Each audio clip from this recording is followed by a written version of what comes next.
madaxweyne farintani waa codsi ay dirayaan suxufiyiinta Soomaaliland taasi oo kugu socota adiga madaxweyne waxaanu ka codsanaynaa inaad xurriyadiisa u soo celiso oo xabsigaad ka sii dayso Cabdimaalik Sheekh Muuse Coldoon oo ah wariye samafala hawlihii uu qabtayna dad badan oo dan yar ah ugu gargaaray oo wax qabadkaasi maanta uu yahay mid muuqda wariye Cabdimaalik Muuse Coldoon xariga wariyahaas waxaan u arkaa mid aan sax ahayn waxaanu hadda noqonayaa wariyihii ugu muddada dheeraa ee intaa xidhnaada Soomaaliland madaxweynaha qaranka jamhuuriyadda Soomaaliland mudane Muuse Biixi Cabdi waxaanu ku codsanaynaa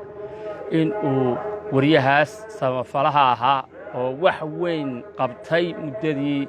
uu shaqaynayay inaad madaxweyne cafiso oo aad sii dayso mudane madaxweyne waxaanu ka codsanaynaa inaad xorriyadiisii u dib u helo oo aad sii dayso samafalihii weynaa suxufigii caanka ahaa mudane Cabdimaalik Muuse Coldoon oo ahaa nin dhalinyar ah oo dadka wax badan taray dadka dhibaatada haysato iyo dadka magaranaysa ee duruufaha kala duwan haystaan wax badan tari jiray oo ay bulshadu maanta aad u tabaysan mudane madaxweyne waxaanu ka codsanaynaa mar labaad annagoon ku hiifahayn kuna haaraamahayn laakiin hadalkaygana codsi uu yahay inaad xorriyadiisii u soo celiso صحفي Cabdimaalik Muuse Coldoon Cabdimaalik Muuse Coldoon waa xubin saxaafadda kamid ah waxa hadda uu xiran yahay muddo sanada dad badan ayaa ku tiirsanaa adeegyadii caawimada ahaa ee uu sameyn jiray oo dad badan ay filayeen iyagana inuu soo gaari doono oo kaalmadaasi uu u fidin doono dadkaas oo ah dad nugul oo filashadaasi in badan qabay inay maalin ka qayb qaadan doonaan madaxweynaha Soomaaliland waxaanu ka codsanaynaa anagoo ah bahda saxaafadda inuu ku tixgeliyo oo uu ku cafiyo maadaama isagu yahay madaxa ugu sareeya ee ummadan hogaamiya Cabdimaalik Muuse Coldoon waxa uu ahaa nin samafala ah ee dad badan bay noloshoodu isaga ku tiirsanayd waxa uu qabtay wax badan oo aanay dadkeenu xataa hadii ay isu tagaan aanay qabanin waxa uu noloshooda bedelay dad badan oo noloshoodu ay aad markii hore u hooseysay balse haatan noloshoodu ay meel fiican marayso Cabdimaalik inaad cafido mudane madaxweyne waxa ku ogolaanaya xeerka lambar 352 qodobkiisa 16aad oo ku ogolaanaya in aad maxaabiista cafidid mudane madaxweyne waxaanu mar labaad iyo mar saddexaad ba ka codsanaynaa ninkaasi samafalaha oo dad badan noloshoodu ay ku tiirsanayd inaad cafido mudane madaxweyne waxaan ka codsanaynaa inaad xorriyadiisa u soo celisid samafale Cabdimaalik Coldoon oo muddo sanada imaka xidhan madaxweynahana waxaan mar labaad u soo jeedinaynaa in samafale Cabdimaalik Muuse Coldoon uu cafiyo isla markaana xorriyadiisii dib u helo mudane madaxweyne waxaan ka codsanaynaa samafalku sameeyay Cabdimaalik inaad ku cafiso oo xorriyadiisa u soo celiso anagoo warbaahintiya madaxweyne Coldoon waxa u baahan cid kasta oo baahan Coldoon wuxuu ahaa samafale ubadka iyo hooyada iyo dad kasta oo jilicsan caawiya madaxweyne codsigaygu wuxuu daaran yahay bisha Ramadaan darteed dadka agoonta ahaa iyo waaweynka ay u quudin jiray Cabdimaalik Muuse Coldoon ayaa u baahan madaxweyne waxaan ka codsanaynaa inaad Coldoon xorriyadiisa u soo celiso mudane madaxweynaha jamhuuriyadda Soomaaliland maaha markii koobaad aan ka codsanay in la cafiyo samafale Cabdimaalik Muuse Coldoon laakiin waa markii afraad ama waa markii shanaad saxaafaddu ay kula hadashay madaxweyne markana waxaan ka codsanaynaa ninkaas samafalaha ah ee bulshada Soomaaliland u shaqeynayay ee qarnimada Soomaaliland ka shaqeynayay ee annaga naga shaqada badnaa inaad cafidid mudane madaxweyne waxaan ka codsanaynaa dadna baahda warbaahinta inaad soo dayso xorriyadiisa u soo celiso Cabdimaalik Muuse Coldoon wariye Cabdimaalik Muuse Coldoon qaabkii markii hore loo soo xidhay iyo qaabka loo xukumay bagariyaqaanadu waxay sheegeen in aanay sharci ahayn markii hore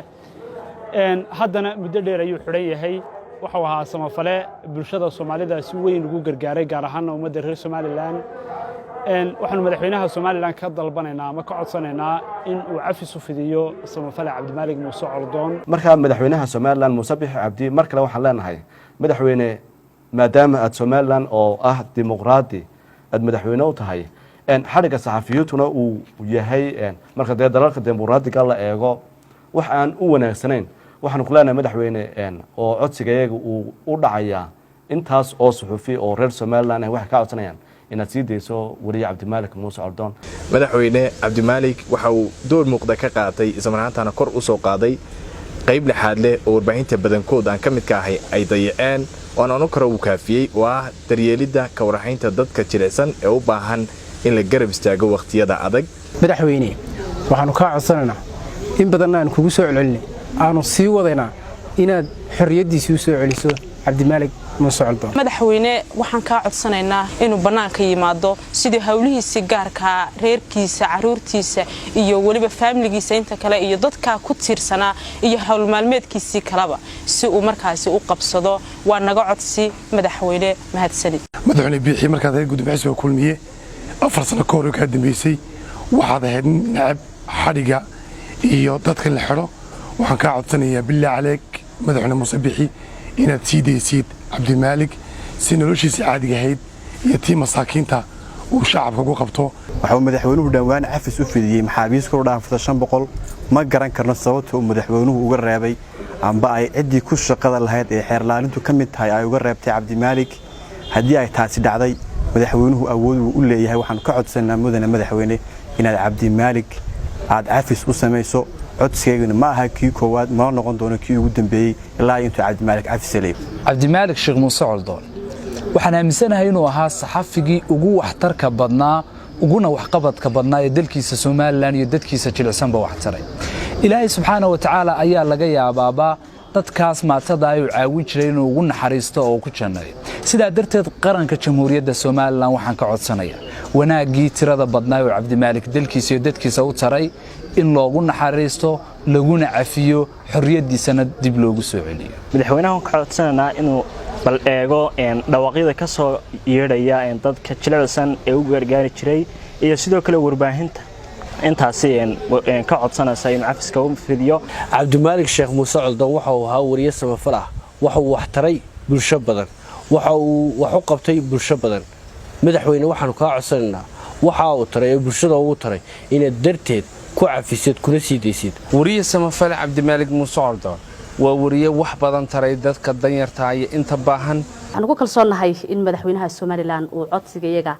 aqbali doono maadaama uu yahay madaxweyne si dimuqraadiya loo doortayna oo dimuqraadiyadda iyo xorriyadda qowlka ilaalin doono oo ka codsanayna inuu markasta xorriyadda qowlka iyo dimuqraadiyaddaba ilaaliyo wariye cabdimaalig muuse coldoon mar kale waxaan leenahay madaxweyne codsiga iyaga aqbal oo xabsiga ka sii daamo oo ka qaata